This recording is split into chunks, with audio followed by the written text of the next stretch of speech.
De retour à votre émission favorite, Tout savoir. Je vais revenir en moi. Ça va bien aller. On va continuer notre émission. Et cette fois-ci, on parle de finances, un sujet qui ne fait pas pleurer, mais souvent qui fait pleurer quand ça arrive le moment des taxes. Là, on n'a pas trop envie de ça, mais on va aller plutôt dans un autre volet avec moi. J'ai Josiane Gomez, qui est fondatrice de Zivo, l'organisme Zivo, qui essaie d'accompagner les organismes à but non lucratif à avoir une bonne stabilité financière et à avoir de bonnes stratégies aussi. Alors, on veut présenter Zivo. Qu'est-ce que vous offrez comme programme, comme service? Zivo, c'est un cabinet comptable en ligne.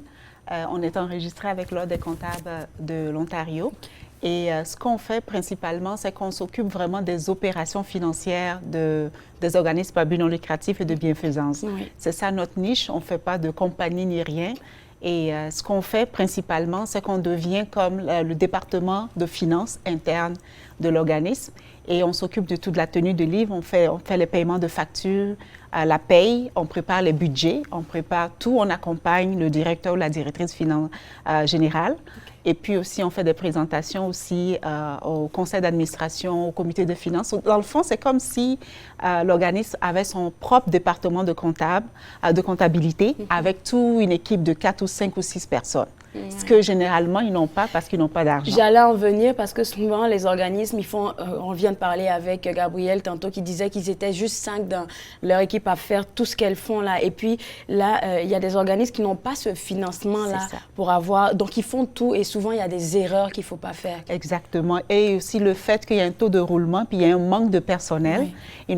Ils ont de la difficulté à trouver des gens professionnels, des comptables qui vont pouvoir faire le travail parce que leur budget ne leur permet pas vraiment de pouvoir faire Donc, ça. avec Zivo, on peut avoir accès aux services avec un budget qui nous convient, c'est ça que je comprends? Exactement, parce que dépendamment de la grosseur de l'organisme, on peut mettre une équipe de 3 ou 4 personnes. Il va avoir la directrice générale, la directrice financière, la comptable, la responsable et puis un comptable. Donc, c'est comme vraiment avoir ton propre département avec une grosse équipe, même si tu as un budget de peut-être juste un employé. C'est cadeau pour eux. Hein. Oui. C'est cadeau pour eux. Et aujourd'hui, on veut aller mettre l'accent sur comment accroître la profitabilité de votre organisme à but non lucratif. Je t'ai posé la question, je pense avoir compris ce que tu m'as dit, mais on va le demander encore pour que les gens puissent entendre ce que tu as à dire sur la profitabilité. Qu'est-ce que c'est? En fait, la profitabilité, parce que dans le fond, dans le milieu communautaire ou dans des organismes à but non lucratif... C'est pas un terme qu'on utilise. Exactement, c'est un sujet tabou. Parce qu'on est un organisme à but non lucratif, il n'est même pas là pour faire du profit. Oui. Dans le fond, on est là pour s'occuper du bien-être, mais... Si on ne parle pas de profit, l'organisme ne peut pas exister. Il ne peut même pas vivre. Exactement. Donc, il y a quand même cette histoire qu'il faut penser au profit, mais pas le profit pour redistribuer pour les actionnaires, mais plutôt dans la communauté et puis aider l'organisme à survivre. Et donc, c'est pour ça que pour moi, c'est quand même aussi une bataille parce que je travaille avec eux et je vois qu'est-ce qui se passe à l'interne et le fait qu'ils ne veulent pas vraiment trop rentrer dans ce sujet-là de la profitabilité. Alors, c'est comment faire ça? Qu'est-ce qu'ils doivent faire? La première des choses, c'est de ne pas trop compter sur les revenus parce que généralement, ils dépendent du gouvernement. Oui. Ils reçoivent des subventions, ils reçoivent des dons. Mais comment diversifier? Ils doivent commencer à avoir une stratégie de diversification pour pouvoir diversifier leurs fonds. Comme ça, si, dépendamment du gouvernement qui est en place, si on coupe les fonds... Ce qui arrive très souvent aussi. Oui. Oui. Bien, il faut quand même qu'ils continuent de vivre. Donc, il y a cette manière-là de pouvoir faire ça, la première des choses. La deuxième chose, c'est aussi de revoir les coûts. Ils peuvent mutualiser, ils peuvent essayer de faire des partenariats avec d'autres organismes pour pouvoir être en mesure de réduire les coûts. Alors ça va aider aussi à voir que la profitabilité puisse être là. Et puis, il y a d'autres sortes de stratégies qu'on peut leur conseiller pour pouvoir vraiment penser au profit. Est-ce que les organismes, tu penses, Josiane, sont ouverts à ta manière de fonctionner? Oui, parce qu'ils n'ont pas le choix. Ouf, ça c'est bien dit ça. Oui, parce qu'on parlait tantôt de profitabilité. Si tu as envie de survivre, il va falloir que tu essaies d'étendre en fait ne pas mettre tes œufs dans le même panier en fait. Exactement. De ne pas mettre tes œufs parce que sinon, c'est bien beau si tu ne veux pas suivre, comme on parle de tendance d'innovation, parce que si tu ne veux pas suivre la norme, mais tu vas disparaître. Et c'est quoi le grand problème, tu penses, des organismes à ce niveau-là, parlant de profitabilité? C'est le fait qu'effectivement, si on parle d'innovation, parce qu'encore une fois, profitabilité, c'est un mot qui ne s'utilise pas dans le jargon. Oui. Donc, ils ont de la difficulté avec ce mot-là pour dire, ben, on n'est pas là pour faire du profit. Puis même, d'habitude, ça va même plus loin, jusqu'au conseil d'administration, parce que les membres du conseil aussi disent, non, non, non, on est là, mais encore une fois, si vous voulez survivre dans les 2 ou 3 prochaines années, il faudra commencer à penser à d'autres manières que de la manière dont ils font les choses présentement. On veut vraiment, moi j'aimerais qu'on puisse vanter le fait d'externaliser en fait notre volet, je vais dire, financier. Bon, je trouve pas le bon terme, mais je pense que tu comprends qu'est-ce que je veux dire. Oui. De pouvoir se faire appuyer, accompagner par des experts parce qu'on n'est pas des experts. Oui. Enfin, pour certains organismes qui n'ont pas le budget pour ça. Oui.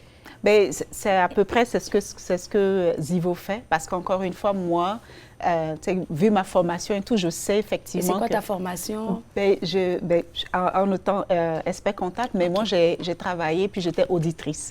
Donc, je faisais les audits des organismes à but non lucratif, puis c'est là où j'ai vu qu'il y avait vraiment une faille, puis la majorité du temps, ils n'ont pas le personnel qui sont qualifiés pour les aider ou les accompagner vraiment à focuser sur leur mission principale.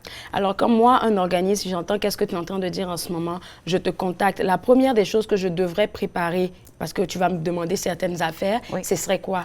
La première des choses, c'est sûr que je vais te poser une liste de questions d'au moins 20 à 25 ou 30 questions, parce que je veux comprendre. Et connaître aussi. Connaître qu'est-ce qui se passe et comprendre tes opérations. Okay. Puis de là, maintenant, on va aller sur avec tes stratégies. C'est quoi les stratégies que tu as? Les stratégies financières ou les stratégies... On parle de stratégies financières. Oui, financières, okay. Puis aussi de l'organisation. C'est quoi vos stratégies ou vos objectifs à court et à moyen terme? Okay. Parce que nous, oui, tu sais, comme en étant finance, oui, on va prendre soin de tes livres. Et prenant soin de tes livres, c'est aussi s'assurer que tes livres sont prêts pour les audits. Parce que la majorité des organismes, ils ont besoin de se faire auditer parce qu'ils reçoivent beaucoup d'argent. Alors, on s'assure que les livres sont prêts pour les audits, mais surtout, les livres sont prêts pour le financement. Parce que ce qui arrive, c'est par exemple, si tu m'appelles aujourd'hui Claude Andrea, tu dis, quelqu'un vient te dire que tu vas recevoir, il y a une subvention de 5 millions. OK, je reçois, oui. Mais est-ce que tes livres sont prêts? Ah oui, c'est ça. Tu vois? Donc, nous, notre but, c'est vraiment de s'assurer que si tu m'appelles à minuit, tu dis, ben, demain, là, je dois remplir, je dois faire une demande de subvention. Je veux m'assurer que tes livres soient prêts pour que tu puisses faire cette demande-là, au moins du côté quantitatif. OK. Donc, ça, c'est la première des choses. Tu vas poser vraiment des questions, essayer de comprendre et connaître l'organisme. Et la seconde étape, c'est laquelle? C'est là, bien, après ça, maintenant, si on décide de travailler ensemble et que tous les contrats sont signés et tout, donc là, même moi, j'assigne l'équipe. On fait comme, là, on va pouvoir comprendre, on va faire un transfert de connaissances, comprendre comment les affaires fonctionnent chez toi et on prend... c'est un service clé en main, en fait. Oui, exact. Ça, c'est le mot. C'est le service clé en main. Et ce n'est pas donné à tout le monde. Et puis, le fait de savoir que tu comprends la difficulté que peuvent rencontrer les organismes et que tu sois accessible, parce que je pense que c'est ça qu'ils essaient d'éviter, en fait. Le fait que je n'ai pas les ressources nécessaires pour payer un organisme financier ou je ne sais plus n'importe quoi là pour pouvoir m'accompagner. Mais avec toi, c'est possible parce que c'est accessible. Oui, c'est ça que je retiens. Oui. Merci beaucoup, Josiane. J'espère te revoir bientôt parce que tu m'as partagé une liste de sujets que je trouve assez intéressant pour les organismes et si éventuellement on devrait se parler la prochaine fois, qu'est-ce que tu penses qu'il serait important de discuter?